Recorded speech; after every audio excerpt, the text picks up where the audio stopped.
A real estate show talking about the Tampa Bay real estate market like we are every Sunday right here on WFLA News. Been doing it for more than a decade, dropping knowledge every Sunday so that you can know what's going on with your home value, with your neighborhood, and with Tampa Bay in general. And if you do want to know what's going on specifically with your home value and what's going on in your neighborhood, you can hit up DuncanDuo.com, get your free home value estimate, get an instant cash offer, and so much more, again, directly at DuncanDuo.com.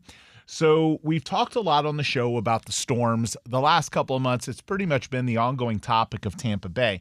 But I want to talk next about a topic that has something to do with the storm, but hasn't quite factored in with the data yet. So the National Association of Realtors released a migration trends report showing consumer motivations for relocating and which states are gaining the most residents. In the past, historically, in my 20 years in this business, the majority of my career, if someone was moving to a new area and not retiring, then it was because of a job. And so more and more home buyers would buy in our market or move. And obviously we have a large military presence as well. And the purpose was because they were coming for a new job. However, that is not the top reason people are moving anymore. There is now people, especially with the more at-home work opportunities, the more people that have become entrepreneurs, you're seeing people move to areas because of either their more affordable housing, lower taxes, strong job markets, politics, COVID policies even caused some of this migration. So in the last year prior to, so this is not this is not factoring in the storms yet. The 20 states with the largest net migration, Florida is number one. It's Florida with 372,000 new residents. And obviously we know that is a substantial number of that is in Tampa Bay. Then Texas with 315, North Carolina with 126, South Carolina with 91, Georgia with 88,000, Tennessee 76,000. So the top 6 states are all kind of south, with Texas being still kind of south, but all southern, conservative kind of labeled areas now that have drawn nearly 1 million people in population have migrated to those states in the last year. So obviously, if you pile up the last few years, we're talking millions of new residents in our state. Now, that is what has fueled our real estate market. If you look at Florida and Tampa Bay real estate statistics and compare them to national averages for the last several years, we are outpacing those areas. And the reason we're outpacing those areas is twofold. Number one is our population is growing. And number two is our production of new housing isn't. Okay, so whether that's our cities and municipalities with slow permitting processes or builders just still feeling the sting of, foreclosure crisis from back in the day, or the storms, or a whole variety of reasons, new construction development isn't keeping up with the demand of current living in Florida home buyers, as well as the home buyers that are moving here. So what does that mean? That means our prices have, outpaced either in appreciation or stabilization other parts of the country. Now, so case in point, if you understand that, Florida can only produce so many new housing units, and the local demand of people already living here is buying up, would buy up that inventory without even outsiders coming in. You put outsiders on top of it, and what does it cause? It causes our market to outperform national averages. It causes our market's prices to do better. Now, that doesn't mean we're in a constant state of appreciation. We've had a year or two where prices have kind of stabilized and not really grown that much. But we had such a long run up where prices were just perpetually rising, and it was because of a lot of those things. Now, interest rates have obviously slowed some of that price growth, but interest rates aren't just impacting Florida, it's impacting everywhere. So everywhere has kind of seen that stabilization of pricing because interest rates zapping that demand. Now, what remains to be seen, and what we don't know for sure, is whether that net migration continues post Helene and Milton. I've had people ask me like, hey, what's going on with home sales? Well, September and October were historically bad. And they were historically bad because of the storms. But now, will we see a drop in people moving here because of the PR and the news and the catastrophe that happened from both of those storms? Same thing with North and South Carolina. Will they see some drop in their net migration as people decide maybe to leave? So there's no way to know that. It's too soon to know that yet. November statistics aren't out yet. November obviously would have been the first non-storm impacted month.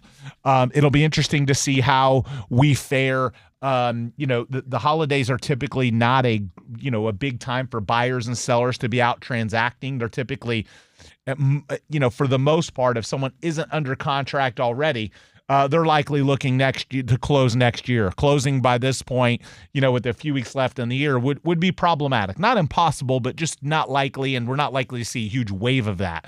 So ultimately, most of the demand that comes back post-storms, if it hasn't happened and closed in November, we're probably looking at it showing up next year. So we know we have a Fed rate cut that's likely, not guaranteed, but likely later this month. Obviously, a new presidential administration coming in January. So a lot of people are optimistic that 2025 will be a better real estate year. I think that it will. A lot will depend, though, on number one, how we fare during storm season. If we have months with bad storms, then obviously that kills that month in terms of sales. And then secondly, will our population growth continue to occur, or will we see more people leave because of the impact of the storms? The feedbacks that I'm seeing so far, the customers that I'm talking to, we're still getting people moving here, not as many, at least from my pulse and what I can tell with our website and talking to consumers, but we're seeing more people leave than we have in a long time. And it's to be understood. If someone got impacted by the storm and they have the ability, or they just moved here and they're not used to dealing with it, and this is the first time they've had to experience it, then it's going to be more traumatic. Or if they had major financial loss, whatever it is, I think you're going to see, some people leave. I also think you're going to see some people in the storm affected areas. So an example, if you're not on the water, if you don't have the water view, but you're paying the premium because you're a few blocks away, and you got major impacted, I think there's a lot of those people that are going to say, look, I'm not really on the water. I don't have the water view. Why am I paying all this insurance money for that when I don't really get the benefit of it, when I could get a better, nicer house maybe 20 or 30 miles outside of Tampa? I think you're going to see a migration from our waterfront areas to our suburbs. And, for those specific people. I do think, however, you're also going to see the value in some of those flood-prone areas rise pretty considerably after a couple of years. And here's what I mean by that. What ends up happening, and I've talked to friends in other hurricane-affected markets. So you look at our beaches, you look at our, South Tampa, Beach Park, Cold Breath Isles, Bayshore, Davis Island, Harbor Island. You look at some of these water-impacted areas, and here's what's going to end up happening. A lot of these one-story, single-story homes that were flooded, that FEMA either won't allow them to get rebuilt because of the 50% rule, meaning that the damage to the property exceeds 50% of the structure's value, not the land value, the structure's value, or you're going to see a lot of homes get built up, okay, which is going to mean bigger homes in the neighborhood, even more new construction than was already happening. And that will raise values in those areas. Now, not in the short term. I mean, in the long term. If you drive through, some of the beaches in the Carolinas, if you go through some parts of Louisiana, you can see that almost everything now is built up in those areas. A lot of stilt homes, a lot of first-story garages, and consequently, what ends up happening when you do that is you have a more valuable, higher-priced real estate, and that will ultimately continue to pull the value up in that neighborhood. So long-term in some of those neighborhoods, if you're someone that's living in one of those neighborhoods and you don't have to move next week, because the short term is some of those neighborhoods are going to see some depreciation. You're going to have land values drop because there's going to be more people selling, and you're going to have builders that are going to be a little more predatory to look to get a better deal because the uncertainty of the future. The long-term prospects in those areas are actually really good because of those things. So short-term, not so great. Long-term, in a lot of the waterfront and beachfront areas, it's actually going to start to even pull the values up even more. And that just because the construction quality is now going to require stilt homes, bigger homes, more, new construction protection features. So a lot will determine, a lot of things that are going to, there's going to be a lot left to determine how 2025 fares for real estate. But one of the things that we're going to need to be paying attention to is our population growth. If our real estate market's going to continue to outpace others and get some of our value back and have values continue to rise, we're going to need to see that population growth continue. If it goes in the opposite direction, we could see some downward trends from that. Hopefully not. Fortunately, while there were a lot of people hurt by the storm, that had catastrophe and so many obstacles, it isn't such an insurmountable number that our market can't recover from it. Friends of mine in Louisiana, Texas, and the Carolinas that live in and operate real estate companies in hurricane-impacted areas in the past have said it took about 6 months to a year for things to kind of really come back, and that they saw a downward trend for a while, and then it kind of bounced back. But again, that is, hoping that we don't have another record hurricane season. So hopefully that helps you guys understand what we're seeing in Tampa Bay. If you want to know what's going on with your house, if you want to see what your neighbors are selling for, if you want to see, hey, look, maybe there's a short sale or foreclosure coming in my neighborhood that might hurt my value. If you want to know all those things, go to DuncanDuo.com, type in your address. You can do it on your phone. It's a really quick, easy mobile. You pop in your address, your phone number, and all that, again, at DuncanDuo.com.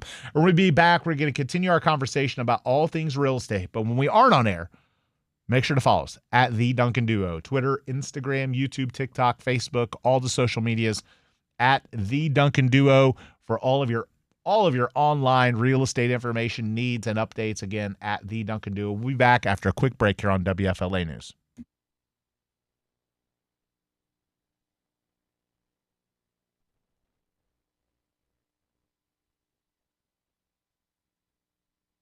So I've talked about this a lot on the show, and we're back here on the Duncan Duo Show, short sales.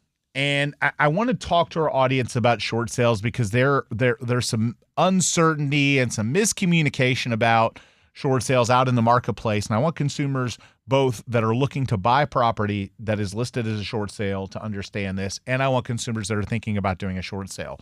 If you're a buyer and you're looking at properties that are advertised as a short sale, short doesn't mean short in terms of time. They aren't quick. If you're expecting a regular sale on a short sale, regular kind of smooth process, cross that off your list. If you're working with an agent that really isn't experienced at short sales, you should probably find a new one. We see offers coming in where the buyer has an expectation of a lender approving a short sale in a few days. That just isn't reality, okay? Short sales take a long time. If you are willing to wait months with an S for a property, and you feel like it's a good enough deal and it's the right home for you, then a short sale may work. If you're someone who has to move in 30, 45, or 60 days, unless a property is advertised unequivocally as an approved short sale, meaning that they've already gotten an offer, the bank has already given them a number, and the bank has said we can close by such and such date. A short sale requires the bank to approve the deal, and they aren't fast at this. Okay, this isn't their forte. Their forte is managing money. They're not good at managing that process. If you make an offer on a short sale and you expect to get an answer from a bank in a week, well, it just isn't happening. So if you're making an offer on a short sale and you can't be patient, then you should probably look at another property. If you do think it's the right property and you do have the ability to wait, and you can wait on the bank and the attorneys and the seller jumping through hoops with their finances, then a short sale may be right for you. They're usually a really good deal, and they're a good enough deal to where it can make sense for people.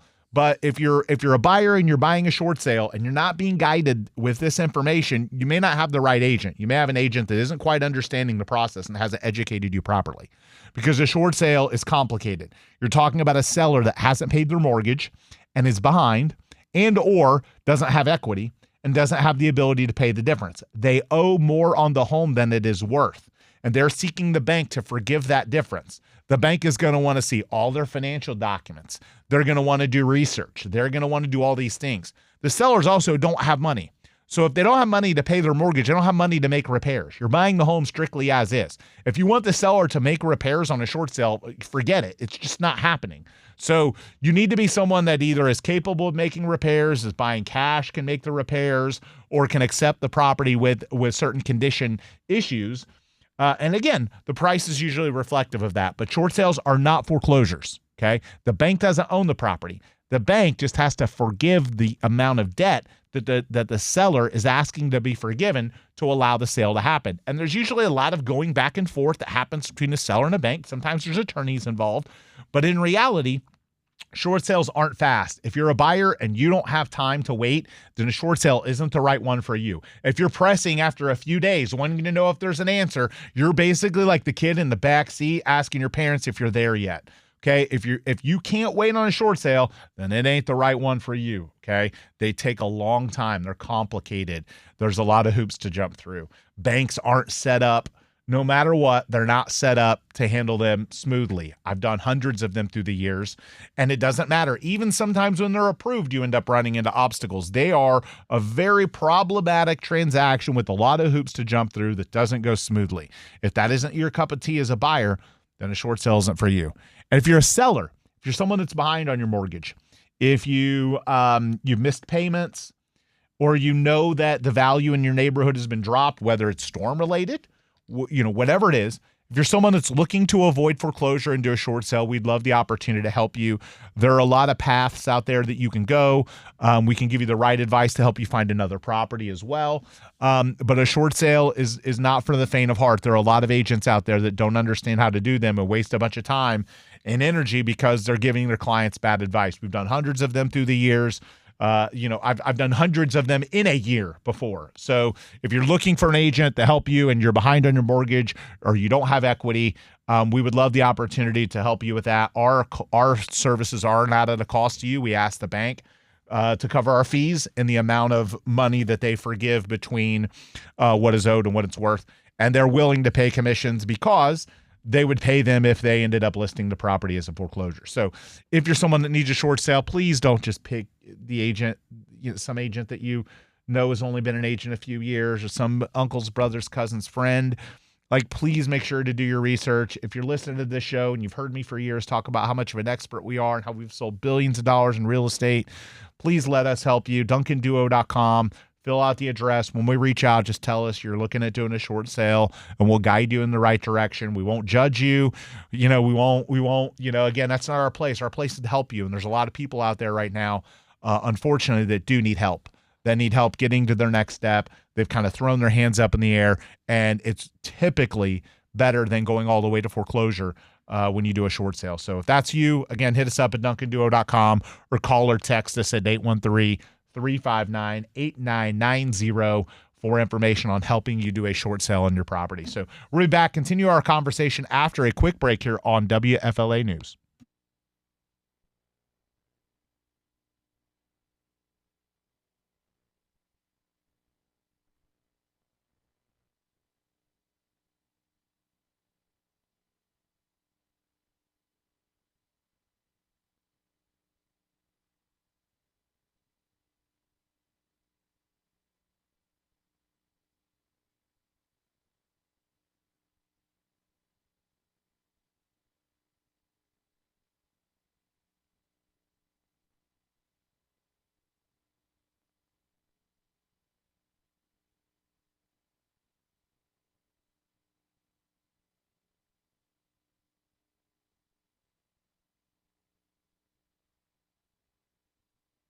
So we're back here on the Duncan Duo Show talking about the Tampa Bay real estate market.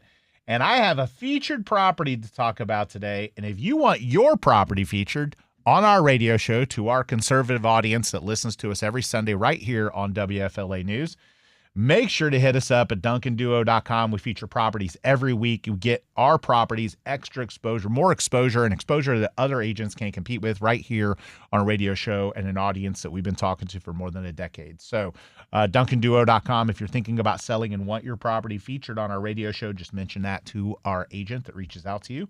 And we'll make sure to talk about your property on air, just like we're going to talk about 12512 Brick Cobblestone Drive in Riverview. This is in Talavera. absolutely beautiful multi-generational home. And look, multi-generational is the way that a lot of people are going. They either want to have their in-laws or their parents living with them, and or kids that have gone to college and are coming back.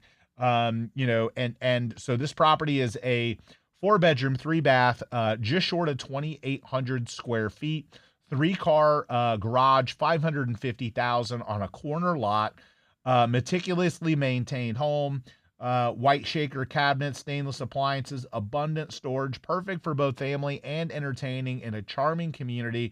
It's an open layout, and again, has a private second opportunity with a private living space, ideal for extended family or guests. The remaining bedrooms feature brand new carpet, walk-in closets, and plenty of natural light, spacious laundry room, and so much more. It is a rare find in a small flood zone X community. No history of flooding or observed damage from any of the storms. Great opportunity for somebody that wants to move into the suburbs on a beautiful property on a nice, just short of a 1/4-acre lot. Again, 12512 Brick Cobblestone Drive in Riverview, listed for $550,000. You can find more about that on theduncanduo.com. And it was built in 2021. And if you know anything about new construction through the years, every year it seems like the property and the code gets a little tighter, makes homes a little stronger, but protects them a little bit more in terms of from the storms. So if you're someone that was storm impacted or worried about that, this property is great for you. Again, 12512 Brick Cobblestone Drive. So again, you're listening to the Duncan Duo Real Estate Show right here on WFLA News. We are here every Sunday at 10, and when we aren't on air, hit us up at the Duncan Duo, Twitter, Instagram, YouTube, and TikTok. If you missed our first segment, I talked about what we are seeing with population growth and how it fueled our market, but it remains to be seen whether that fuel is going to continue post storms. I am experiencing people calling and saying, hey, we want to move back, or we want to move somewhere else because these storms wore us out. There is going to be a period of time where I think we will see some population drop, but I think it'll come back. Again, we have so many great things in our community. In fact, I was actually at the Tampa Bay Lightning Partner Summit this week, and I heard Jeff Vinik talk. And if you know anything about Jeff Vinik, not only is he a humble, great sports team owner, but he's pretty smart.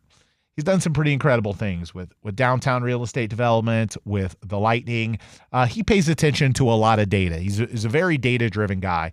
And he actually said that, in terms of Tampa's growth with the Lightning and the arena and Water Street, the restaurant growth, the storms, and this year is kind of like the end of the first quarter. We're on an intermission, but it's going to get right back to growing as a community. And there's just so many great things here. You look at winning sports teams. You look at a great climate. You look at, prior to Helene and Milton, a really long track record of not being impacted by major storms. And so there are a lot of people, obviously, that are spooked about these last storms, but there's maybe just as many, maybe not quite just as many, but I think there's a lot of people out there that have been thinking about moving here that are now saying, okay, well, now they got that out of the way. Now I can move there. Maybe now I can get a better deal. So I think we will see population growth come back. It's just not going to be instant. So the National Association of Realtors is reporting that the existing home sales nationally posted the first year-over-year gain in more than 3 years last month. Now, we didn't experience that, obviously, because the storms. So it remains to be seen whether we'll see some of that demand nationally, like we see nationally, come to Tampa Bay. Because that period of time where home sales rose, our area, Tampa Bay was impacted by the storm, so our sales were dramatically off. So, so we're hopeful that the demand that we're starting to see nationally coming back, a new administration, some of the storm stuff kind of, become the past. And we hope to see maybe some record-breaking stuff in the first or second quarter of next year after, maybe one or more Fed rate cuts. So again, remains to be seen. We don't know how quick that population growth or demand will come back, but we do know that historically in areas that were hit by the storms, prices ended up rising in the year after the storm came. So again, that's our hope. But, again, we'll have to pay attention to the data. But Jeff Innick seems pretty optimistic, and I think if you've bet on Jeff Innick in the past, you can probably assume that he's going to be right, like he's been right with a lot of things. So, and again, all of these things nationally signaling housing momentum. We just haven't felt that yet in Tampa because, again, we just had, 2 massive storms. So I want to talk about smart home technology for a minute. It's pretty interesting because I think real estate agents sometimes fail to understand like how evolved it's getting. We just had an instance recently where a client of ours has Alexa devices all over their house, and a home was being shown, and the realtor and the buyer didn't have wonderful things to say about the property. And so, it reminds me, if you think kind of Orwellian, back to his famous book, 1984, and you think about what is happening with society and Big Brother and how, there's pretty much cameras everywhere. There's audio recording everywhere. Everywhere people have phones. If you understand that as a home buyer, then you should probably not talk about the offer you're going to make, what you think about the home. Agents should probably get pretty smart to not sit down on a couch and kick up your feet on the table and, have a Coke from the fridge, because guess what? People are watching. Smart home technology has advanced to the point where everyone is going to have cameras. Everyone is going to be able to hear your audio. Now, whether they legally listen to your audio, we have attorneys that have given us advice and told us that, and I worked in an industry prior to real estate that taught me this as well, that in Florida, you need 2-party consent. You need people to know they're being recorded. So there are a lot of home sellers that mistakenly listen in or record audio illegally because it's not posted or it's not known that it's being recorded. So you have to be really cautious about that. But as a buyer, as an agent, please understand that even if you can't see the camera, it's there. There's cameras everywhere. And smart home technology, especially with AI, is getting so advanced that eventually, I believe we won't need lockboxes anymore. I believe you'll be able to either thumbprint or eye recognition or some sort of verbal opening of a door would be accepted by a device that controls the door lock. I think all of these things are going to become more advanced with time, and it's already beginning to show that. Now you have even more advanced cameras. You have, smart technology that can open doors when you get close from your phone. It's just a matter of time before a lot of the things that real estate agents have done historically start to change. Smart garage doors are here. You can literally have it programmed to where if you get within a certain distance of the garage door, it automatically opens. Same thing with your front door. It unlocks. You can have pre-programming done on pools. You can have video and audio recording in your house. You can have TVs that play, that turn on or turn off and play certain things at certain times. So smart technology is evolving to the point where, the providers and the tech companies understand that it's what consumers want. Consumers want to be able to turn those things off remotely, to shut and lock doors, to have pre-planned settings where they push a button on their phone and magic happens. And ultimately, that kind of push a button magic happens really has been fueled by technology, by AI. But I also think what's fueled it is Amazon. If you think about what Amazon has done in terms of promoting convenience, people want more and more convenience. Amazon has made it to the point where now the expectation is not just from consumers, but from all professionals. The expectation is you push a button and a package shows up. And many times that package shows up that day. You don't have to go to Walmart. You don't have to drive to Target, sit in line, have a chance of getting rear-ended in a car accident. If it's raining, push a button, magic happens. So now that the Amazon has set that precedent, all the other retailers have to follow. So now you're being able to get things delivered quickly from these other places because people are losing market share to Amazon. Well, what Amazon has proven as a concept is now being, evolved in other industries. People want to sell their home and they want to push a button and have magic happen. And it's getting better and better. It's getting faster. There's more cash buyers out there. There's more brokerages that will give you a cash offer, allow you to do a trade-in like a car dealership. There's more of those things happening. There are car dealerships where you can push a button, they give you a number, and they come out and pick up your car. The same thing is continuing with real estate. Eventually, consumers, even if they lose money from it, because they do. Look, I buy houses cash all the time. You can go to DuncanDuo.com. You can get an instant cash offer. But the purpose of a person buying a home cash isn't for your convenience. Your convenience is what you pay for, just like Amazon. You can go to stores and beat Amazon's price a lot of the time. Okay. However, you're going to have to spend time. You have to spend energy, and you have to decide if it's worth it for you to do that. It's the same thing with real estate. If you're getting a cash offer, that person that's buying your home is going to resell the property. They need to see a margin. They need to see a margin better than they can get just parking money in a savings account. They need to see that they can make money on the deal, or they don't do it. So understand that when you want convenience, you're giving up some price. Okay. You may have expedience and convenience, but you're going to give up some value in that. It's the same thing. When the concept gets proven, more and more consumers want it. It's like more and more consumers sell their home to me cash because they don't want to go through the hassle. They understand that, you know what, they may get a better price, but they're going to have to jump through some hoops, do some work, clean up the property, sit on the market a little bit, do some open houses. They're going to have to do work. And some consumers don't want to do that. So, and if that is you, hit up DuncanDuo.com. We'll get you that cash offer. But if you want to sell it traditionally retail, you'll put more money in your pocket. Pretty much guaranteed. So DuncanDuo.com, get your home value estimate, get an instant cash offer, and we'll be back wrapping up our last segment here on WFLA News.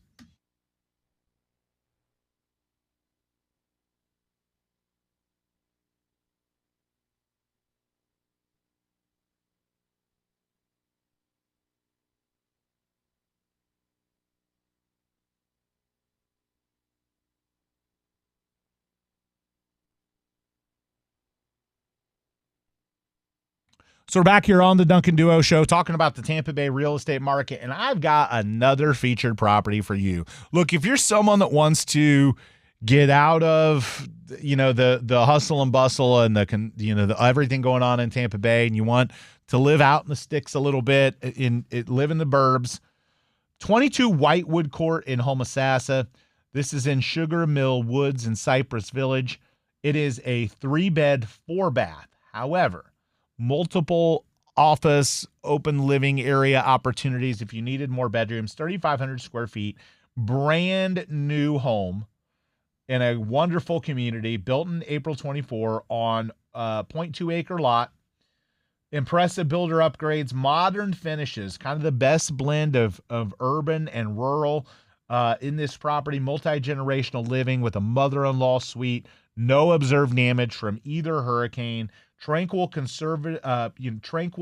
conservation setting, spacious screen lanai, built-in workshop, 2-car garage, and again, just incredible, beautiful property. 22 Whitewood Court in Homosassa. You can see more about it at theduncanduo.com and check that one out for if you're someone looking for a new construction opportunity.